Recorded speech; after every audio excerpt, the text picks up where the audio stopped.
வெற்றி வேண்டுமா போட்டு பாரடா எதிர் நீச்சல். சாரதாம் போடா தலைவிதி என்பது பெரும் கூச்சல்.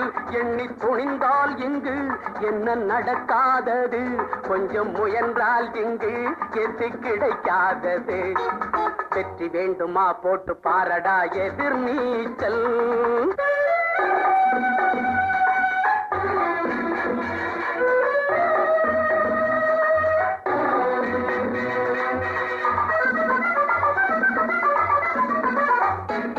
பிள்ளைய பெறுகிற அம்மாவுக்கு 10 மாசமும் எதிர் நீச்சல். பிறக்கிற குழந்தை நடக்கிற வரையில் தரையில் போடுவது எதிர் நீச்சல். பள்ளிக்கு பள்ளி இடத்துக்கு அலையும் அப்பனுக்கு அதுதான் எதிர் நீச்சல். பிள்ளைக்கு எப்படி இடம் கிடைச்சாலும் பரீட்சை வந்தால் எதிர் நீச்சல்.